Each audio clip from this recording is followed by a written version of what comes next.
हे दोस्तों नमस्कार, एक बार फिर से स्वागत है आपके अपने YouTube चैनल देव जी के ट्रिक्स में। तो दोस्तों हमने यहाँ पर डेली जो कि देख सकते हैं, ये टाइम भी आपका निर्धारित है। नोटिफिकेशन आए या ना आए, जाए या ना जाए, लेकिन आपको इस टाइम पर जरूर आना है क्योंकि क्लास आपकी उचित टाइम पर आपकी स्टार्ट हो जाती है। तो चलिए स्टार्ट करते हैं। देखिए पहला क्वेश्चन दिया गया है, कह रहा है अभिज्ञ शब्द का विलोम क्या है, बताइए। कह रहा है अभिज्ञ शब्द का विलोम। ये ऐसा क्वेश्चन आपका है कि अच्छे अच्छे को कंफ्यूज कर देता है। यहां पर याद रखिए, ये जो क्वेश्चन आपका है वो अच्छे अच्छे को कंफ्यूज कर देता है कि इसका राइट आंसर लगाएं तो क्या लगाएं। तो देखिए यहां पर जो आपका वन का ऑप्शन आपका है अभिज्ञ का होता है अनभिज्ञ। ऑप्शन यहां पर आपका बनेगा क्या, सी नंबर इसका राइट हो जाएगा, सी नंबर बनेगा। अगला क्वेश्चन दिया गया है विलोम की दृष्टि से एक युग्म आपका अशुद्ध दिया गया है, उस अशुद्ध युग्म को आपको बताना है। यहां पर दिया गया है आयात का होता है निर्यात, दृश्य का होता है अदृश्य होता है, प्रत्यक्ष का दिया गया है क्या, परोक्ष दिया गया है, बिल्कुल सही दिया गया है। यहां पर देखो दिया गया है आमिष का दिया गया है सामिष। दोस्तों यहां पर देखिए आमिष का होता है निरामिष। काफी लोगों से गलतियां देखो हो रही हैं, तो यहां पर आमिष का सामिष नहीं होता है, आमिष का निरामिष होता है। तो गलती मिल गई है ऑप्शन आपके डी पर।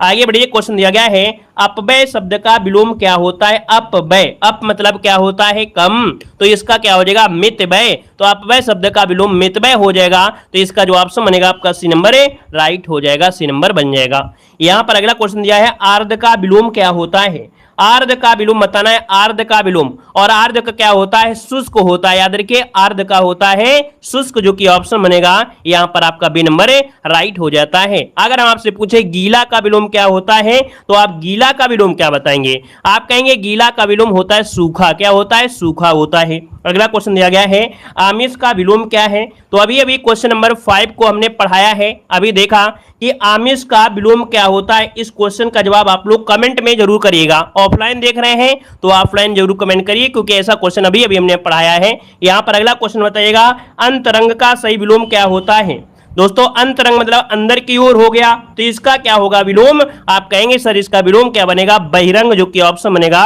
यहां पर बी नंबर जिसका भी आ रहा है बिल्कुल राइट हो जाएगा, बहिरंग हो जाएगा। आगे बढ़िए, क्वेश्चन दिया गया है दिए गए विकल्पों में से अनुज का विपरीत शब्द क्या होता है।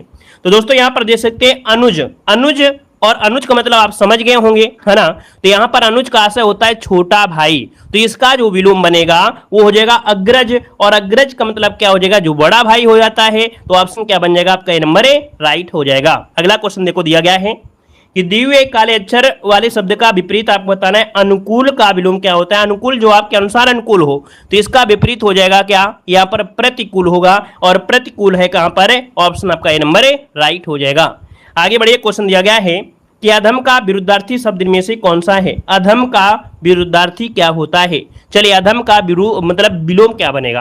तो अधम का हो जाएगा उत्तम, क्योंकि अधम कहा जाता है जो क्या होता है, बुरा होता है ना। तो यहाँ पर जो आपका आंसर हो जाएगा आपका बी नंबर है, यहाँ पर बन जाएगा आपका उत्तम हो जाएगा, है ना। यहाँ पर देखा जाए जो आपका नेक है, बुरा है, नागरी है, ये क्या होता है, नेक का होता है बद, बुरा का होता है अच्छा, और नरकी का होता है स्वर्गीय होता है। अगला क्वेश्चन दिया गया है इनमें से कौन सी विपरीत शब्दों की उचित जोड़ी नहीं है। देखिए 10 नंबर में कह रहे हैं अपाच्य का दिया गया है कुपाच्य दिया गया है, क्या ये सही है क्या। देखिए अपाच्य का कुपाच्य गलत दिया गया है, अपाच्य का होता है सुपाच्य। क्या होता है, सुपाच्य होता है। गलती आपके ऑप्शन आपके ए पर है। वहीं पर शुक्ल का यहाँ पर कृष्ण होता है, बर्बर का सभ्य होता है, और अज्ञ का क्या होता है, विज्ञ होता है, याद रखिएगा। आगे बढ़िएगा, चंद्रहास का पर्यायवाची। देखिए चंद्रहास, चंद्रहास की अगर बात करें तो दोस्तों चंद्रहास का पर्यायवाची इनमें से क्या बनेगा, चांदनी बनेगा। क्या भाई, क्या बनेगा, चंद्रहास का होता है दोस्तों करवाल। मतलब यहां पर जो आपका आंसर है वो आपका डी यहां पर राइट हो जाएगा, करवाल होता है, करवाल। और करवाल की अगर बात करें जैसे तलवार, है ना, तो करवाल तलवार, कृपाण खड़ग ये होते हैं। तो दोस्तों इसको ऑप्शन आपको डी लगाना है, चांदनी मत लगाइएगा, क्योंकि बहुत लोग चांदनी लगाएंगे। तो चांदनी को दोस्तों क्या होता है, ज्योत्सना होता है, चंद्रिका होता है। क्या होता है, चंद्रिका, ना कि चंद्रहास होता है। यहां पर दिया जंगल का पर्यायवाची में से क्या है, तो जंगल के पर्यायवाची में क्या होता है, यहां पर देखिए कांतार। क्या होता है, कांतार। यहां पर आंसर आपका सी बनेगा। कांतार के साथ साथ जैसे कानन, विपिन, अटवी, वन हो गया, है ना। अगला दिया गया है कि तरंग का पर्यायवाची। देखो यहां पर तरंग दिया गया है, और तरंग दिया है तो भाई तुरंग नहीं कह रहा, तरंग कह रहा है, और तरंग का होता है ऊर्मी होता है, तो ऑप्शन बनेगा आपका डी नंबर राइट हो जाएगा। और भी पर्यायवाची जैसे क्या होते तरंगे आएंगी तो हिलोर होगा, हिलोर है ना, लहर हो जाएगा, बीची हो जाएगा। अगला क्वेश्चन दिया गया है निम्न में से कौन शब्द तरक्की का पर्यायवाची नहीं है। दोस्तों वीडियो पसंद आता है तो वीडियो लाइक जरूर करिए, डेली कुछ ना कुछ जरूर सीखते हैं तो लाइक शेयर डेली करते रहे, हमें भी मोटिवेट रखें और आप भी मोटिवेट रहें, कुछ ना कुछ जरूर सीखें। और जो आपसे गलती होती है वो कॉपी में जरूर नोट करिए, जब कॉपी में नोट करेंगे तो एग्जाम के समय आपको वही पॉइंट जो कभी दिक्कत किए होंगे उसका रिवीजन आप फास्ट तरीके से कर पाएंगे, तभी तो आपको उसका फल मिलेगा। नहीं तो डेली क्लास में तो बहुत लोग आते हैं, लेकिन अगर नोट्स बन जाती है तो समझिए वही एग्जाम के समय काम आता है। यहां पर देखिए तरक्की का पर्यायवाची नहीं है, देखिए तरक्की का नहीं है तो आप क्या कहेंगे, कहेंगे तरक्की मतलब होता है विकास करना, वृद्धि करना, उन्नति करना, लेकिन अपकर्ष नहीं होता है। तो दोस्तों ऑप्शन क्या हो जाएगा, सी नंबर इसका हो जाएगा। आगे बढ़िए, क्वेश्चन दिया गया है दूध के पर्यायवाची नहीं है, और दूध के पर्यायवाची में होता है स्तन्य होता है, खीर होता है, पेय होता है, नवनीत नहीं होता है, नवनीत नहीं होता है। दोस्तों आपका जवाब क्या हो जाएगा, यहां पर आपका डी नंबर हो जाएगा, क्योंकि नवनीत का मतलब होता है क्या, नवनीत का मतलब होता है मक्खन, है ना। आगे बढ़िए, क्वेश्चन आपसे अगला पूछा गया है इनमें से एक शब्द देवता का पर्यायवाची है। बहुत अच्छा क्वेश्चन दिया गया, 16 नंबर है, देवता का पर्यायवाची क्या होता है। तो देवता का पर्यायवाची होता है क्या, विबुध, क्या होता है, विबुध। यहां पर कौन सा ऑप्शन है, यहां पर बी नंबर इसका राइट हो जाएगा, विबुध हो जाएगा। देवता के पर्यायवाची में जैसे अमर हो गया, देव हो गया, निर्जर हो गया, आदित्य हो गया, सूर्य भी होता है। यहां पर अलंकेश जो होता है वो किसका होता है, कुबेर का होता है, किसका होता है, कुबेर का होता है, कुबेर का होता है, यहां पर कुबेर आपका हो जाएगा, कुबेर। ठीक है, अगला है दृष्टि के पर्यायवाची, और दृष्टि आप देख सकते हैं, दृष्टि मतलब होता है निगाह, दृष्टि मतलब होता है नजर, है ना। तो यहां पर आंसर आपका क्या बनेगा, 17 में ए नंबर इसका राइट हो जाएगा। इसके और भी पर्यायवाची होते हैं अछु चछु, है ना, लोचन नयन, यहाँ पर अम्बक भी होता है। अगला है धूसर, किसका पर्यायवाची है, very very very very IMP question आपका दिया गया है, बताइए धूसर मतलब क्या होता है। तो दोस्तों धूसर मतलब होता है गर्दभ, गर्दभ मतलब गधा, तो यहां पर आंसर आपका बनेगा क्या, यहां पर सी हो जाएगा। और गर्दभ की अगर बात करते हैं तो जैसे गधा, गधा, रासभ, देखिए एक शब्द होता है रासभ, तो रासभ जो होता है ये भी होता है गधा का ही होता है।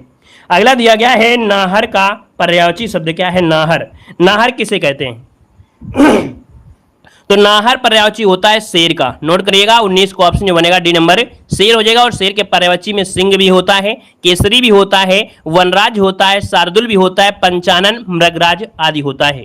अगला दिया गया है नदी का समानार्थी नहीं है, देखिए नहीं शब्द आपसे दिया है, तो नहीं में देखिए वारी होता है, सरिता होता है और तटनी होता है, निर्झरी नहीं होता है। देखिए 20 का ऑप्शन जो आपका बी नंबर है, यहां पर आपका 20 का आपका बी नंबर इसका राइट हो जाएगा, ठीक है ना। अच्छा गड़बड़ी है, यहाँ पर गड़बड़ी है, गड़बड़ी है, गड़बड़ी है, रुकिए रुकिए रुकिए, देखिए यहाँ पर आपका दिया गया है निर्झरी, तटनी, सरिता, वारी, यहाँ पर 20 को ऑप्शन में आपको सुधार करना होगा। यहाँ पर वारी शब्द नदी का नहीं होता, वारी का अर्थ होता है जल से, है ना, तो यहाँ पर ये जल से होगा, इसमें से ये बुक में भी गलती थी, वारी का मतलब जल होता है, निर्झरी, सरिता, तटनी ये नदी की होती है। तो ऑप्शन क्या लगाना है आपको, ए नंबर लगाना है। अगला क्वेश्चन दिया गया है सही वर्तनी शब्द आपको बताना है, यहाँ पर 21 नंबर में, तो सही वर्तनी इनमें से क्या है, 21 नंबर का ऑप्शन दीजिए, क्या इनमें से आपका आंसर हो सकता है। यहाँ पर देखिए 21 नंबर में, तो यहाँ पर देखिए आपका जो सहद्री ये तो गलत दिया गया है, ये तो गलती आपकी है साफ साफ। शुश्रूषा जो ऑप्शन है यहाँ पर बी नंबर है, ये आपका राइट हो जाएगा, शुश्रूषा बन जाएगा, ठीक है। आगे बढ़िए, क्वेश्चन दिया गया है उच्च श्रृंखलता है, यहाँ पर 22 नंबर, बहुत बार क्वेश्चन पूछा भी जाता है। आप देख सकते हैं कि जो उच्च श्रृंखलता है यहाँ पर ऑप्शन सी, जिसका भी ऑप्शन बन रहा है यहाँ पर सी नंबर है, वो राइट हो जाएगा। उच्च श्रृंखलता इस प्रकार से लिखेंगे। इस क्वेश्चन में लोगों से बहुत गलतियां हो जाती हैं। आगे बढ़िएगा, निम्नलिखित वाक्यों में से कौन सा वाक्य आपको शुद्ध दिया गया है, चलिए कौन सा वाक्य यहाँ पर शुद्ध दिया गया है, निरपराधी को दंड देना उचित नहीं है, क्या दिया है, निरपराधी। तो दोस्तों ये बताइए 23 नंबर में कह रहा है कौन सा वाक्य शुद्ध दिया गया है, 23 नंबर में निरपराधी को दंड देना उचित नहीं है, न्यायालय ने उसको निर्दोष ठहराया, न्यायालय ने उसको निर्दोष बनाया नहीं ठहराया, बी वाला बिल्कुल सही है, ऑप्शन यहाँ पर बी हो जाएगा। अगला क्वेश्चन दिया गया निम्नलिखित वाक्यों में से शुद्ध वाक्य का चयन करना है, यहाँ पर 24 नंबर में, तो यहाँ पर देखो कह रहा है कौन सा वाक्य शुद्ध आपका है, उसने वहां पहुंचकर शोर मचाया, उसका घर मेरे को, तो कभी शब्द आपको होना ही नहीं चाहिए। पहला ही आपका ऑप्शन यहाँ पर राइट हो जाएगा, ए नंबर इसका राइट हो जाएगा। अगला दिया गया है, यद्यपि वह बीमार था परंतु वह मेला गया, वाक्य की त्रुटियां सुधारना है। तो दोस्तों यहाँ पर यद्यपि वह मेला गया परंतु दे दिया है। अब आप बताइए कि यहाँ पर जो आपका आंसर है 25 नंबर में, वो आपका यहाँ पर क्या हो सकता है। चलिए यहाँ पर जो आप देना है 25 नंबर में, तो यहाँ पर याद रखिए यद्यप के साथ हमेशा क्या होता है, तथापि होता है। ये आपको पढ़ाया गया है, ऑप्शन आपका सी नंबर है राइट हो जाएगा, ठीक है ना। यहाँ पर अगला क्वेश्चन दिया गया, निम्नलिखित में से विभक्ति संबंधित त्रुटि वाक्य आपको पहचानना है। विभक्ति संबंधित त्रुटि है और कहां पर है, देखिए कह रहा है रमा को घर जाती है, रमा को घर जाती है, क्या ये सही है, गलती है, ऑप्शन आपका ए नंबर। पहले ही पता चल गया है कि गलती आपकी ए नंबर पे आपकी दी गई है। यहां पर दिया गया है, दिए गए विकल्पों में से शुद्ध वाक्य आपको चुनना है। चलिए शुद्ध वाक्य इनमें से कौन है, 27 नंबर में कह रहे हैं मजदूरों को अनेक काम है, मजदूरों को अनेकों काम। देखिए यहां पर पहला वाला सही नहीं लग रहा भाई, मजदूरों को अनेक काम हैं, मजदूरों के अनेक काम हैं, क्या किया जाए, डी नंबर। यहां पर देखिए डी नंबर है, मजदूरों के अनेक काम है, यहां पर आंसर आपको डी लगाना है, ऑप्शन आपका डी वाला राइट हो जाएगा। अनेकों शब्द का प्रयोग होता ही नहीं है, तो आपका बी और सी तो आपका गलत ही हो जाएगा। अगला दिया गया है, निम्न वाक्यों में से शुद्ध वाक्य आपको चुनना है। 28 नंबर में, यहां पर 28 नंबर में शुद्ध क्या होगा, श्री राम और रावण के बीच घोर युद्ध हुआ, यह लड़की ने कोई काम ठीक से नहीं किया, यहां से गलती आपको मिल गई है। यहाँ पर रविवार को हम चर्च को जाते हैं, यहाँ पर देखिए सी वाला ये भी हम लोग कह नहीं सकते हैं, ठीक है ना, क्योंकि रविवार को हम चर्च जाते हैं, रविवार को हम चर्च जाते हैं को शब्द आपका प्रयोग नहीं हो सकता है। दुर्जन लोग दिया है, तो दोस्तों हमने बताया है दुर्जन शब्द होता है, दुर्जन को सुधारना कठिन है, यहाँ पर पहला ही ऑप्शन आपका राइट हो जाएगा, ठीक है ना। चलिए अगला क्वेश्चन दिया गया है, दिए गए विकल्पों में से सही वाक्य आपको चुनना है। 29 नंबर में सही वाक्य कौन सा है, मैं आपको प्रणाम, ये गलत दिया गया है, मैंने आपसे, ये भी गलत दिया, देखो मैंने आपसे यहाँ पर ये गलत दिया है, सी नंबर देखिए कह रहा है मैंने आपको प्रणाम किया था, ऑप्शन सी इसका राइट हो जाएगा दोस्तों। अगला क्वेश्चन देखो दिया गया है, निम्न वाक्यों में से शुद्ध वाक्य को पहचानना है। 30 नंबर में यहाँ पर शुद्ध वाक्य आपका कौन सा है, रामा घर नहीं है, राधा घर नहीं है, ये नहीं, बिल्कुल गलत है आपका। देखो राधा घर में नहीं है, ये शुद्ध हो जाता। राम पाठशाला बैठा है, नहीं, राम पाठशाला में बैठा है ना। अगला दिया गया है, आप अवश्य सुने होंगे, आप अवश्य सुने होंगे, तो आपने अवश्य सुना होगा, आपने अवश्य सुना होगा, ये होगा, तो ये भी गलती है, ये भी गलती है, तो ऑप्शन क्या हो जाएगा, डी हो जाएगा। मैंने एक नाटक का अनुवाद किया था, सर सुनकर बहुत लोग आंसर दे रहे हैं। चलिए यहाँ पर अगला दिया गया है, क्या दिया है, अनिश्चित जीविका के लिए एक सही शब्द इनमें से क्या है। अब क्या जवाब क्या हो जाएगा, यहाँ पर देखो आकाशवृत्ति होता है, ऑप्शन डी यहाँ पर राइट हो जाएगा, आकाशवृत्ति होगा। अगर हम आपसे बात करते हैं कि कनिष्ठिका और मध्यमा के बीच जो अंगुली होती है उसे क्या कहते हैं, यहाँ पर बताइएगा कनिष्ठिका और मध्यमा के बीच अंगुली को क्या कहते हैं। दोस्तों यहाँ पर देखिए अनामिका जो लिखा जाएगा किस प्रकार से, तो इस प्रकार से लिखेंगे अनामिका, इस प्रकार से, डी नंबर राइट हो जाएगा। अगला क्वेश्चन दिया गया है, जिसकी कोई कीमत ना हो सके, जिसकी कोई कीमत ना हो, तो देखिए जिसकी कोई कीमत ना होते उसे बोलते हैं ये क्या है, अमूल्य है, और अमूल्य है तो ऑप्शन क्या बनेगा, यहाँ पर बी नंबर राइट हो जाएगा। नेक्स्ट क्वेश्चन दिया गया है कि जिसकी पूर्व से कोई आशा ना हो, जिसकी पूर्व से कोई आशा ना हो, जैसे ही हम क्वेश्चन पढ़े वैसे ही आपको क्या देखना है, वैसे आपको ऑप्शन देखना है। तो देखिए यहां पर क्या हो जाएगा, तो जिसकी कोई पूर्व से आशा ना हो उसे बोलते हैं अप्रत्याशित, क्या, अप्रत्याशित, ऑप्शन डी राइट हो जाएगा। अगला दिया गया है निष्फल ना होने वाला। दोस्तों निष्फल ना होने वाले को क्या कहते हैं, तो निष्फल ना होने वाला उसे बोलते हैं अमोघ, क्या कहते हैं, अमोघ। तो ऑप्शन आपका देखिए क्या बन जाएगा, यहाँ पर डी नंबर राइट हो जाएगा। अगला दिया गया है कि जिसे जीता ना जा सके, चलिए बताइए क्या हो जाएगा। यहां पर देखो दिया गया है जिसका, जिसे जीता ना जा सके, तो दोस्तों जिसे जीता ना जा सके उसे बोलते हैं अजेय, क्या बोलते हैं, अजेय होता है, जो कि ऑप्शन दिया गया है आपका ये नंबर राइट हो जाएगा। नेक्स्ट क्वेश्चन दिया गया है कि महल के भीतरी भाग को किस शब्द से जानते हैं, तो महल का भीतरी भाग होता है, यहाँ पर देखिए 37 नंबर में, तो यहाँ पर होता है अंतःपुर, क्या होता है, अंतःपुर, ऑप्शन सी राइट हो जाएगा। नेक्स्ट क्वेश्चन दिया गया है कि जिसके पास कुछ ना हो उसके लिए शब्द इनमें से क्या है, जिसके पास कुछ ना हो। दोस्तों जिसके पास कुछ नहीं होता है उसे बोलते हैं अकिंचन, है ना। जिसके पास कुछ ना हो उसे अकिंचन कहते हैं, मतलब जिसको ऑप्शन बी है राइट हो जाएगा। अगला है गुरु के समीप रहकर शिक्षा ग्रहण करने वाले को क्या कहते हैं? जो गुरु के पास रहकर शिक्षा ग्रहण करते हैं उन्हें क्या कहते हैं? तो दोस्तों यहां पर आंसर क्या हो जाएगा? गुरुकुलवासी बोलेंगे क्या? नहीं, अंतेवासी कहा जाता है। यहां पर आंसर जो बनेगा वो आपका सी हो जाएगा। अगला है जो आशा से परे हो, जो आशा से परे हो उसे क्या कहते हैं? दोस्तों इसे बोलते हैं क्या?